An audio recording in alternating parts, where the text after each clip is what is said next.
امام جعفر صادق علیہ السلام ارشاد فرماتے ہیں کہ جن گھروں میں قرآن پڑھا جاتا ہے ان گھروں کی روشنی اہل آسمان کو ایسے ہی نظر آتی ہے جیسے ہمیں ستاروں کی. جن گھروں میں جتنا قرآن پڑھا جاتا ہے اتنی روشنی بلند ہوتی ہے، جن میں کم پڑھا جاتا ہے کم ہوتی ہے. جہاں نہیں پڑھا جاتا وہاں کیا ہوتا ہے یہ آپ بخوبی واقف ہے. لہذا قرآن مجید کو روز مرہ پڑھیں، پورے سال پڑھیں، کم از کم 50 آیات روز پڑھیں، لیکن رمضان مبارک میں قرآن کو زیادہ سے زیادہ پڑھیں. قرآن میں ہر مرض کی دوا ہے، قرآن میں ہر مرض کے لیے شفا ہے. قرآن مجید اولادیں بھی دیتا ہے، روزی بھی دیتا ہے، مکانات بھی دیتا ہے، بیماریوں کو دور کرتا ہے. ہر طریقے سے قرآن مجید ہمارے لیے فائدہ ہے. اور ہم نے اہل بیت اور قرآن کو چھوڑ دیا ہے، اسی لیے دنیا ہم پر غالب آ گئی ہے. صلوات پڑھیں محمد و آل محمد پر. ہم نے قرآن مجید اور اہل بیت کو چھوڑ دیا ہے. جو ماننے کا حق ہے اس طرح نہیں مانا جا رہا ہے. اسی لیے ساری دنیا کے مسلمان پریشان ہیں، کیونکہ ہم قرآن مجید اور اہل بیت کو اس طریقے سے نہیں ادا کر رہے ہیں، مان رہے ہیں، پڑھ رہے ہیں جیسے ایک طریقہ تھا. اسی لیے ہم پریشان ہیں. آج کیا ماحول ہے؟ گھر میں اگر 6 بچے ہیں، قرآن کتنے پڑھے ہوئے ہیں؟ کہا دیکھو صاحب بیٹیاں تو ہماری سب پڑھی ہوئی ہیں، اور بیٹے کہا صاحب دیکھو ان کو دوسرے کے گھر جانا ہے.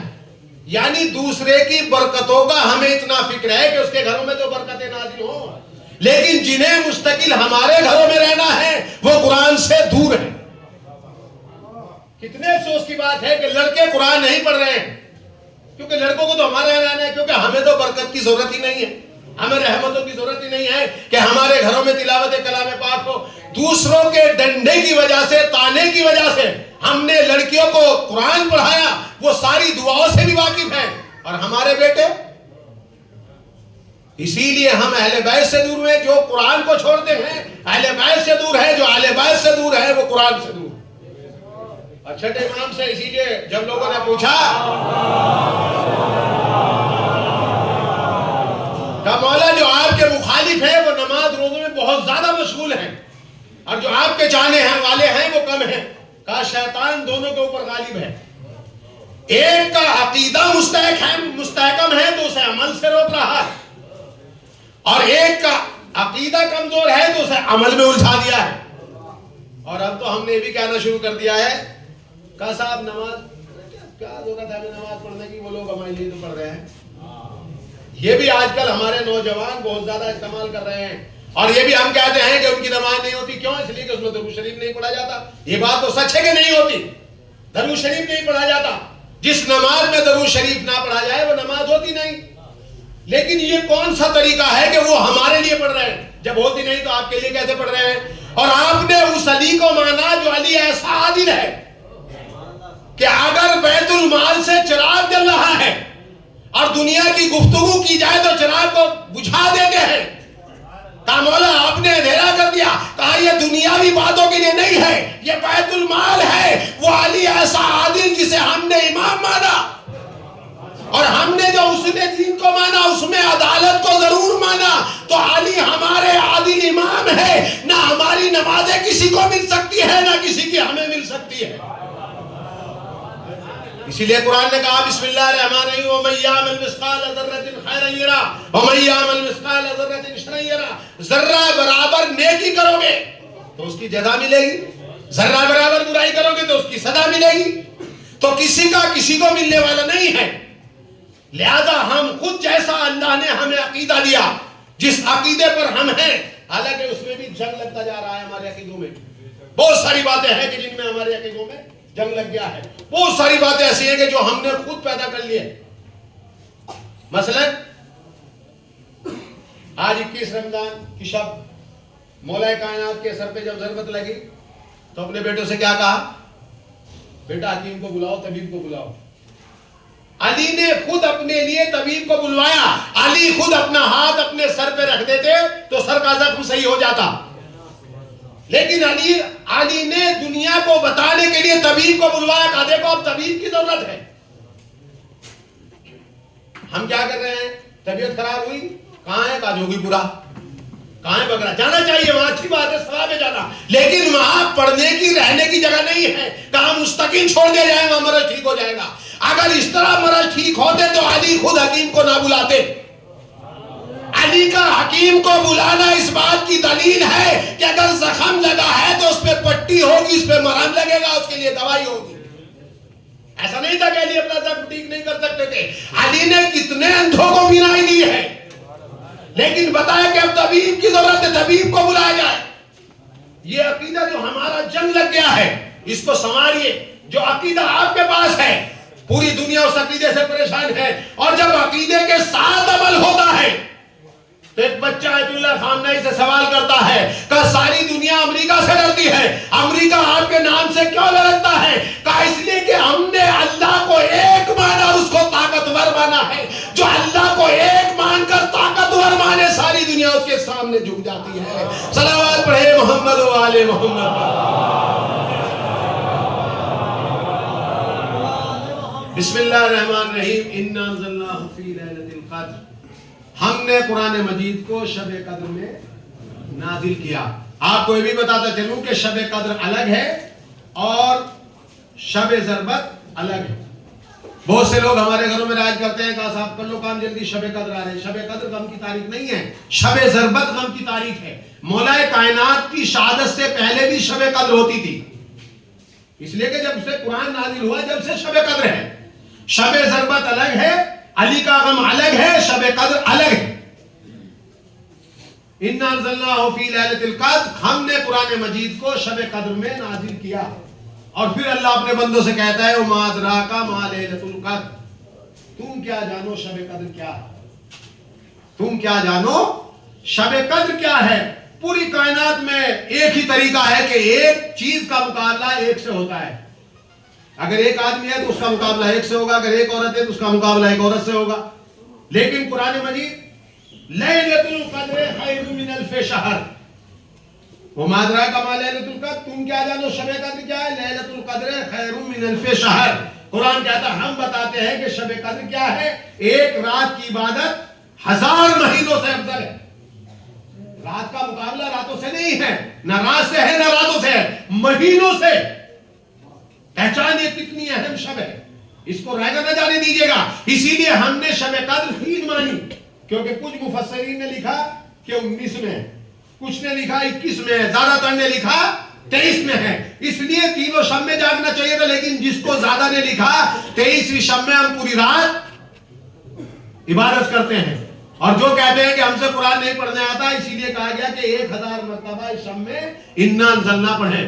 جن سے سورہ دخان نہیں پڑھا جاتا ہے, سورہ نور نہیں پڑھا جاتا ہے, سورہ عنکبوت نہیں پڑھا جاتا, سورہ واقعہ نہیں پڑھا جاتا, وہ 10 تسبیح انا انزلناہ فی لیلۃ القدر کی پورے سورے کی پڑھے. انشاءاللہ پڑھیں گے تو پوری شب جو ہے وہ گزر جائے گی. کون کہتا ہے کہ ہم جاگ نہیں سکتے, ہم سے صاحب پوری رات عبادت نہیں ہوتی, ہم سے قرآن نہیں پڑھا جاتا؟ ہر کوئی قرآن پڑھا ہوا ہے, سب کو یہ سورہ یاد ہے. ایک تسبیح میں 100 دانے اور 10 تسبیح میں 1000. 10 تسبیح پڑھیے آپ انا انزلنا کی, انشاءاللہ پوری رات آپ کی منور ہو جائے گی. وما ادراک ما لیلۃ القدر. لیلۃ القدر خیر من الف شہر. ایک شب کی عبادت 1000 مہینوں سے افضل ہے. تنزل الملائکۃ والروح. اس شب میں نازل ہوتے ہیں ملائکہ سلامتی اور روح لے کر, روح اور سلامتی لے کر ملائکہ اس شب میں نازل ہوتے ہیں. جسے روح چاہیے, روح میں نے جان, اور سلامتی زندگی, وہ اس شب میں پوری رات عبادت کرے. اور اس رات میں خاص عمل ہے, اگر کسی کو کوئی پریشانی ہو تو ایک خاص عمل ہے اس شب میں, سورہ واقعہ کو پڑھے. سورہ واقعہ بہت بڑا نہیں ہے کہ اسے پڑھتے ہوئے بہت ٹائم لگ جائے گا, بہت ڈر لگ جائے گا.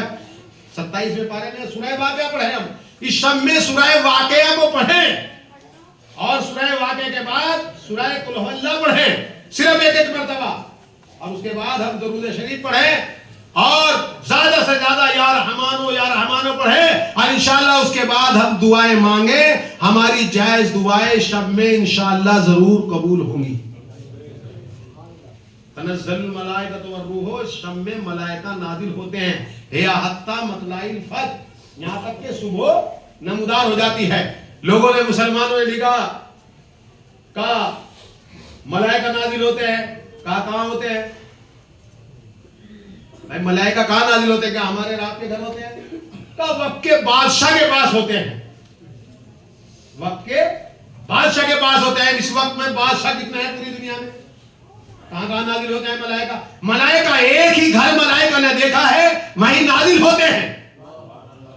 کہاں ملائکہ نازل ہوتے ہیں؟ پڑھیے سورہ حمد، بسم اللہ الرحمن الرحیم۔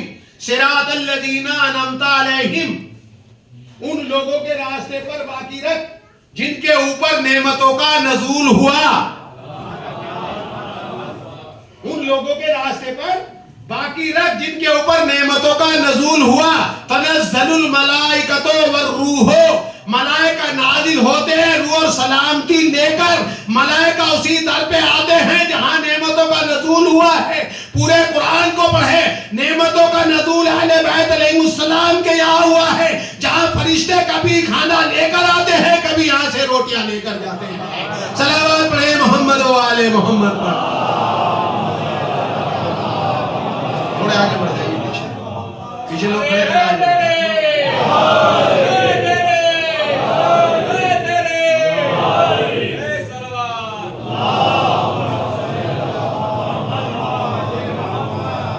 صراط الذین انعمت علیہم، ان لوگوں کے راستے پر ہمیں باقی رکھ جن کے اوپر نعمتوں کا نزول ہوا۔ جن کے اوپر نعمتوں کا نزول ہوا، جب پیغمبر اسلام غدیر میں مولا کائنات کی ولایت کا اعلان کر چکے، تب آیت نازل ہوئی، الیوم اکملت لکم دینکم واتممت علیکم نعمتی۔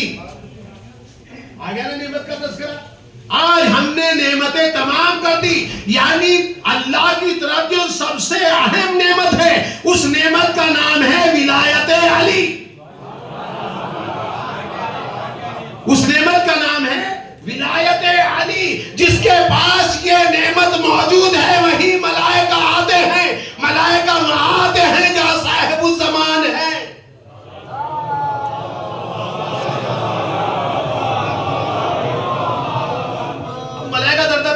ایران میں کسی بادشاہ کے پاس، پاکستان میں کسی بادشاہ کے پاس، انڈیا میں کسی بادشاہ کے پاس، لبنان میں کسی بادشاہ کے پاس، اسرائیل میں کسی بادشاہ، سارے بادشاہوں کے پاس پھریں گے۔ ملائکہ ایک بادشاہ کے پاس آئیں گے جس کا نام ہے وَأَوَّلَنَا مُحَمَّد وَآخِرَنَا مُحَمَّد وَأَوْسَطَنَا مُحَمَّد وَكُلُّنَا مُحَمَّد۔ پہلے پیغمبر اسلام کے پاس آتے تھے، یہ سلسلہ آج بھی باقی ہے۔ آج بھی ان کا ایک وارث پردہ غائب میں ہے جن کے پاس ملائکہ کا نزول ہوتا ہے۔ ملائکہ بھی معصوم ہے، امام بھی معصوم ہے۔ معصوم معصوم کے پاس آتا ہے۔ پڑھا لکھا جاہل کے پاس نہیں جاتا، جاہل جاہل کے پاس جاتا ہے۔ جاہل تو پڑھے لکھے کے پاس جا سکتا ہے، لیکن پڑھا لکھا جاہل کے پاس نہیں جائے گا۔ ملائکہ معصوم ہے، وہ ایسے معصوم کے پاس جائیں گے جو آیت تطہیر کا مصداق ہو۔ صلوات پڑھے محمد و آل محمد پر۔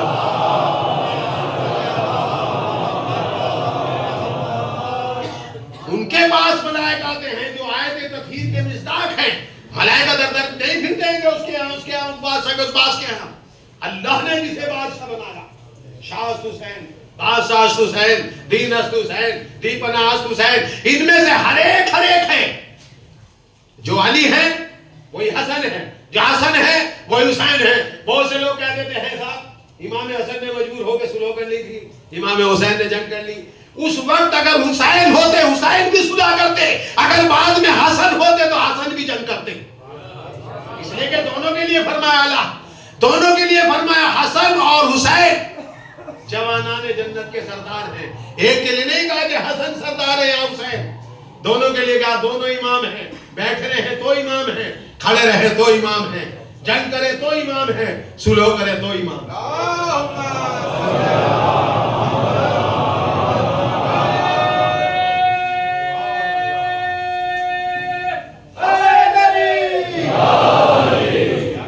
رمضان مبارک کا بعظمت مہینہ کے جس میں قرآن مجید کا نزول ہوا ہے، جیسے ایک چھوٹا بچہ شام کو جب والد ڈیوٹی سے اپنا کام کر کے گھر آتے ہیں، اس طرح منتظر رہتا ہے کہ پاپا ڈیڈی آنے والے ہیں، ابو آنے والے ہیں، ہمارے لیے کچھ لے کے آئیں گے۔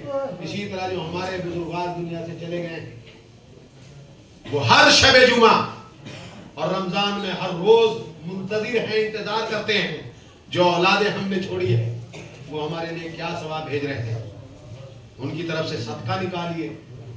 ہر مرنے والا آج بھی یہ تمنا رکھتا ہے کہ اگر مجھے دوبارہ زندگی دی جائے تو میں سب سے زیادہ صدقہ نکالوں. اور صدقہ نکالنے کے بعد کسی پہ احسان نہ توڑیے بلکہ اسے مستحق تک پہنچائیے.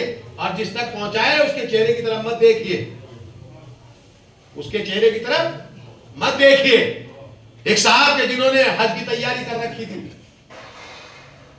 حج کے پورے سامان مہیا تھے, حج کو جانے کو تیار تھے, کسی حجی کے کام سے گھر سے نکلے. اور جب نکلے تو راستے میں ایک چھوٹا سا راج آیا جس میں پانی بہ رہا تھا. ایک مومنہ, جب تک نہیں معلوم تھا مومنہ ہے, ایک عورت کپڑے دھو رہی تھی. ادھر سے ایک مرغی آئی بہتی ہوئی, عورت نے فوری مرغی کو اٹھایا اور اپنے کپڑوں میں چھپا لیا. جو حج کو جانے والے تھے مومن, انہوں نے دیکھ لیا. ایسے لوگ ہیں مومن.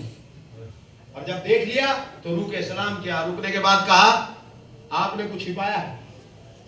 کہا نہیں. کہا نہیں, آپ نے کچھ چھپایا ہے, اور جو آپ نے چھپایا ہے وہ تو مردہ مرغی ہے. آپ نے اس کو کیوں چھپایا؟ آنکھوں میں آنسو آ گئے. بولی میرے بچے روز مجھ سے گوشت کی تمنا کرتے ہیں, میرے اندر ہمت نہیں ہے کہ میں بچوں کو گوشت کھلا سکوں. میرے بچوں کو نہیں معلوم ہے کہ مرغی مردہ ہے کہ زندہ ہے. بس میں نے اس کو اس لیے اٹھایا ہے کہ اس کو گھر لے جا کر ذبح کر کے بچوں کو گوشت کھلاؤں. مومن کی علامت. جب دیکھا کہ مجھے حج پہ جانا ہے, پوچھا کہ کیا مسلمان ہو؟ کہا مسلمان بھی ہوں, شیعہ بھی ہوں, سیدانی بھی ہوں. کہا بھی تم نے مردہ مرغی کو کیوں چھپایا؟ کہا مجبوری کے عالم میں بچے روز گوشت مانگتے ہیں. اب یہ ہے طریقہ خیرات جو اس مرد مومن نے کیا. یہ چاہتا تھا اس کو وہی پیسے دے دیتا, کہا لو اس مرغی کو پھینکو اور جاؤ بچوں کو کھلاؤ. لیکن اس نے نہیں کہ یہ شرمندہ نہ ہو. کہا کیا تمہارا کوئی بہت اچھا رشتہ دار جو امانت میں خیانت نہ کرتا ہو, یا تمہارے شوہر کا کوئی دوست؟ کہا میرے شوہر کا ایک دوست ہے جو ہمیں بہت زیادہ ہم سے قریب ہے. کہا اس کے پاس چلو, تمہارے شوہر بھی میرے دوست ہیں. اور جانے کے بعد اس شخص سے کہا کہ اس کے شوہر میرے دوست تھے, آپ بھی اس کے دوست تھے؟ کہا جی ہاں. کہا انہوں نے اپنی زندگی میں کچھ پیسہ مجھے دیا تھا, یہ پیسہ میں آپ کو دیتا ہوں, آپ اس سے کاروبار کریں, جتنا منافع ہو آدھا آپ رکھیں اور آدھا اس مومنہ تک پہنچائیں. کسی پوچھنے والے نے پوچھا کہ صاحب یہ پیسہ آپ اس مومنہ کو دے دیتے؟ کہا یہ کچھ دنوں میں کھا کر ختم کر دیتی, مجھے اس کا مستقل انتظام کرنا تھا, اور مجھے یہ بھی ظاہر نہیں کرنا تھا کہ میں اس کے اوپر احسان کر رہا ہوں, اس لیے کہ یہ شیعہ بھی ہے, سیدانی بھی ہے. اسی لیے مولا کائنات نے فرمایا جب کسی کی مدد کرو اس کے چہرے کی طرف مت دیکھو. آپ کا چہرہ نیچا ہو, اس کا چہرہ اوپر ہو. اللہ کہتا ہے اگر مدد کرنا چاہتے ہو تو نیچے ہو کر کرو. اسی لیے تو کہا کہ اگر تم پیدل ہو اور آپ سائیکل پہ ہو تو سائیکل والا پیدل والوں کو سلام کرے. آپ کو احساس رہے میں اونچائی پر ہوں تو آپ اپنے آپ کو نیچا کریں. اور اگر موٹر سائیکل پر ہو تو موٹر سائیکل والا سائیکل والے کو سلام کرے. اگر کار میں ہو تو کار والا موٹر سائیکل والے کو سلام. جس پہ جتنی بڑی گاڑی ہو وہ چھوٹے والے کو سلام کریں. اسلام نے ایک طریقہ سکھایا, کسی کو چھوٹا مت سمجھنا, چھوٹے بن کر رہو. اور مولا کائنات میں فرماتے ہیں اپنے سے بڑوں کی یوں عزت کرو کہ انہوں نے عبادات زیادہ کی ہے, اپنے سے چھوٹوں کی یوں عزت کرو کہ انہوں نے گناہ کم کیے ہیں. اور یہ تو کہنے کی بات ہے, کسی سے ہم چھوٹے ہیں کسی سے ہم بڑے ہیں, مقصد یہ ہے کہ ہر ایک کی عزت کرے, ہر ایک کا احترام کرے. صلوات پڑھے محمد و آل محمد.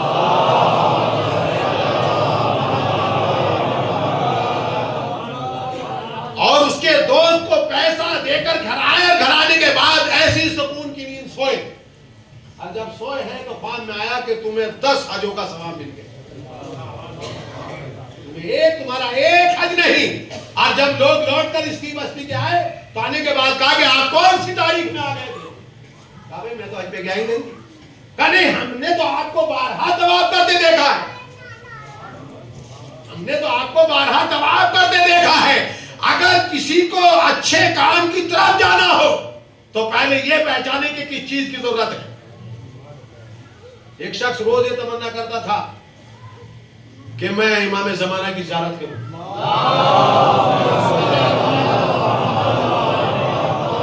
روزمرہ تمنا کرتا تھا کسی طرح میں امام کی زیارت کروں اور عمل بھی کرتا تھا.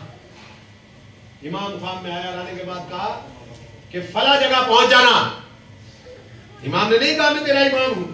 آنے کے بعد کہا کہ فلاں دکان پر, فلاں محلے کے فلاں بازار میں پہنچنا, وہاں پہ تمہاری ملاقات امام سے ہوگی. اور جب یہ جا کر بیٹھا تو اس نے دیکھا کہ ایک عورت آئی, اور آنے کے بعد اس نے کہا کہ میں یہ بالی بیچنا چاہتی ہوں, میں یہ بالی بیچنا چاہتی ہوں. کتنے کی لوگ ہیں؟ مجھے 3 درہم کی ضرورت ہے, باقی دکاندار مجھے 2 دے رہے تھے, میں 3 لینا چاہتی ہوں.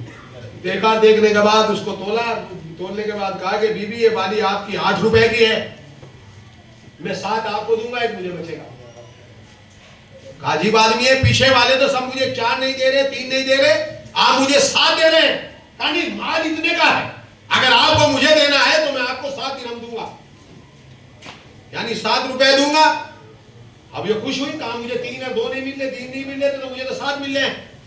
جب یہ دی اور یہ شخص وہاں سے اٹھ کر چلا جو منظر دیکھ رہا تھا, پھر اس کے اگلے دن خواب میں امام نے آ کر کہا کہ ایسے بنو جیسا وہ دکاندار تھا, تم ہمیں تلاش نہیں کرو گے, ہم تمہیں خود تلاش کریں گے. آپ کو ہمیں ڈھونڈنے کی ضرورت نہیں ہے, ہم تمہیں خود تلاش کریں گے.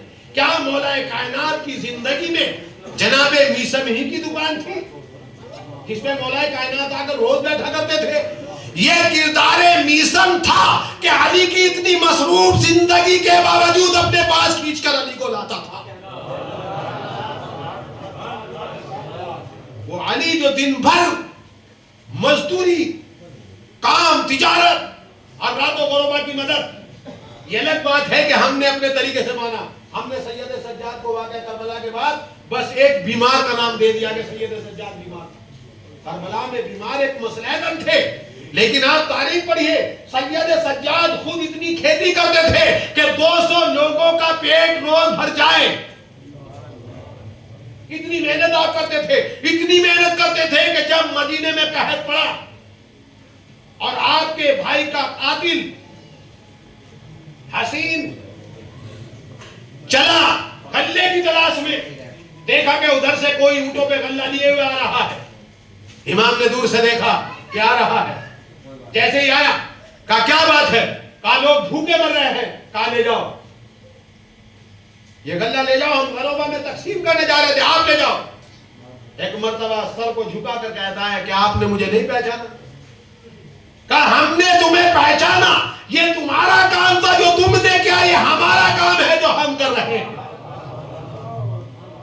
یہ ہمارا کام ہے. مولا کائنات کے دروازے پر ہمیشہ یہی واقعات ملتے ہیں. ایک یہودی آیا, ایک عیسائی آیا. شیعہ نہیں آتے تھے, اس لیے کہ شیعہ کو مولا کائنات مانگنے والا نہیں دیکھنا چاہتے, دینے والا دیکھنا چاہتے ہیں. صلوات پڑھے محمد و آل محمد.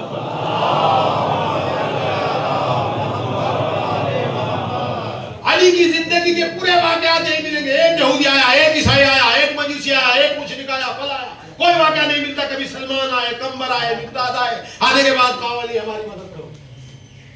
علی اپنے چاہنے والوں کو ایسا بنانا چاہتے ہیں کہ پوری دنیا کے لوگ ان کے در پہ آئے, یہ کسی کے در پہ نہ جائے. اسی لیے تو آپ ایک دروازے سے اتنا دیتے تھے, لوگوں میں شور تھا, حاتم طائی 40 دروازوں سے بانٹ رہا ہے. لیکن جو علی والا تھا وہ کہتا تھا ہمیں ایک دروازے سے اتنا مل جاتا ہے کہ 40 پہ جانے کی ضرورت نہیں پڑتی. لہذا غربا کی مدد کیجئے, اپنے ان بزرگانوں کو یاد رکھیے جن کے ذریعے ہم اس دنیا میں آئے. کبھی وہ بھی زمین پہ کسی مکان کے مالک تھے, کسی جائیداد کے مالک تھے, ان کے بھی بینک بیلنس تھے, ان کے بھی بینکوں میں کھاتے تھے. آج وہ قبروں کے پیٹوں میں پہنچ چکے ہیں.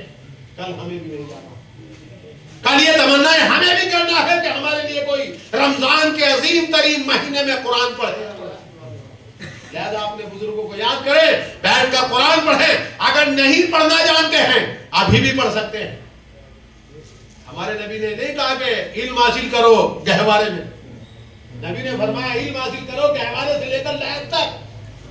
پڑھنے کی کوئی ایج نہیں ہے, پڑھنے کی کوئی زندگی, کوئی عمر نہیں ہے. گہوارے سے لے کر قبر میں جانے تک آپ آپ علم حاصل کر سکتے ہیں. علم کا حاصل کرنا ہر مسلمان مرد و عورت پر واجب ہے. یہ پیغمبر اسلام کا قول. ہمیں دیگر باتوں میں تو شرم نہیں آتی. کہا صاحب ہماری عمر جائے 15 سال 25 سال ہو گئے 40 سال ہو گئے, ہمیں شرم آتی ہے پڑھتے ہوئے.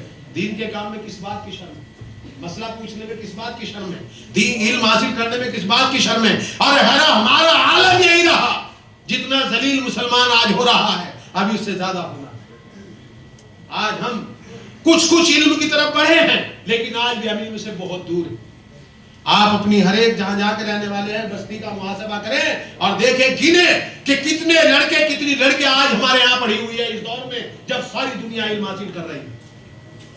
جبکہ جس قوم کو یہ کہا جاتا تھا کہ کائنات میں سب سے زیادہ پڑھی لکھی قوم, یہ جو آپ کے پاس جو کچھ تھوڑا بہت ذخیرہ ہے یہ مجلسوں کی دین ہے, یہ مجلسوں کی دین ہے. لیکن باقاعدہ علم کا حاصل کرنا, ائمہ معصومین نے ہمیں درس دیا.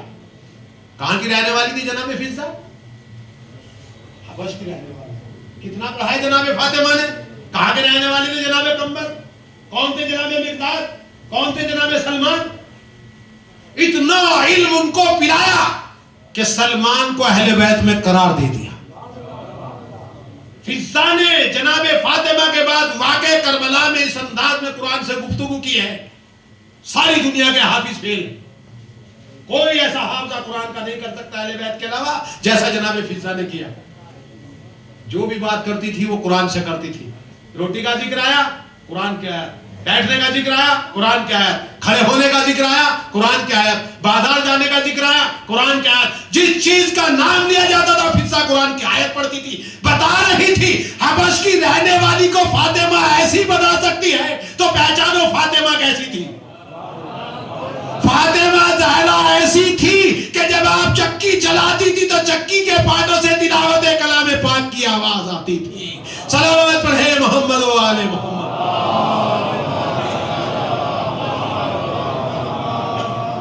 ہم علم حاصل کریں.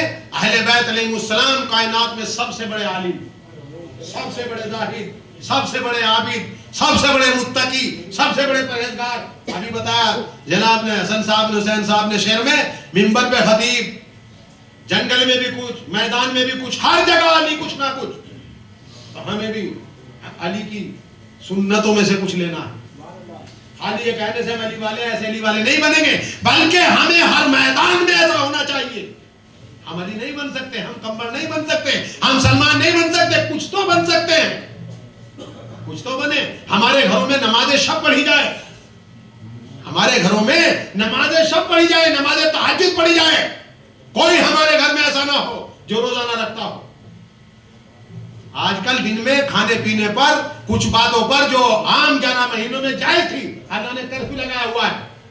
اور ہم بہت سے لوگ باہر بیڑی سگریٹ اور چائے پیتے ہیں. کہا جب اللہ سے چوری نہیں تو بندے سے کیا چوری ہے؟ جتنے آپ بیٹھے ہیں کیا آپ مجھے بتا سکتے ہیں کس کے بینک میں کتنے پیسے ہیں؟ کیوں؟ جب اللہ سے چوری نہیں اللہ کو تو پتا ہے کس کے بینک میں کتنے ہیں. نہیں, میاں بیوی سے چھپاتا ہے, بیوی میاں سے چھپاتی ہے, بیٹا باپ سے چھپاتا ہے, باپ بیٹے سے چھپاتا ہے. اللہ کو تو معلوم ہے, اللہ کو تو معلوم ہے کہ آپ کے پاس کیا ہے, لیکن ہر ایک چھپاتا ہے. تو اللہ نے کہا اگر روزہ نہیں رکھا ہے یہ میرا تیرا معاملہ ہے, میں تجھے معاف کر سکتا ہوں, لیکن دوسرے کو گواہ مت بنانا, ماحول کو مت بگاڑنا. ہم نے دن میں کرفیو لگایا ہے کہ تمہیں یہ کام نہیں کرنا, روزے سے نہیں ہے تو چھپ کر کھائیں. ہم نے کرفیو لگایا, ہم نے پابندی لگائی ہے, ہماری پابندیوں کو مت توڑنا. اگر توڑو گے تو دنیا کی پولیس لاٹھی لگاتی ہے, ہمارے پاس جہنم ہے. صلوات پڑھے محمد و آل محمد پر.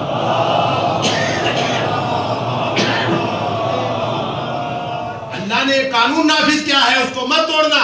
روزہ نہیں رکھا, نماز نہیں پڑھی, یہ اللہ جانے آپ جانے, وہ آپ کو معاف کر سکتا ہے, وہ غفور الرحیم. لیکن کسی کو گواہ مت بنانا. کہا صاحب اللہ سے چوری نہیں تو بندے سے نہیں چوری, کسی کو گواہ مت بنانا. سب کے سامنے ایسے رہنا کہ میں روزے سے ہوں, نہ بتانے کی ضرورت ہے کہ میں روزے سے نہیں ہوں, آج میرا روزہ چھوٹ گیا ہے. اور سفر کرے تو روزہ معاف ہے, لیکن اگر سفر کرے گھر سے تو سحری کھائیں گے, روزہ رکھیں گے, نیت کریں گے, جب حد تلخص پہ پہنچیں گے تو روزہ خود بخود ختم ہو جائے. بہت سے لوگ کرتے ہیں کہ ہمیں کل جو ہے دلی جانا ہے تو انہوں نے روزہ ہی نہیں رکھا.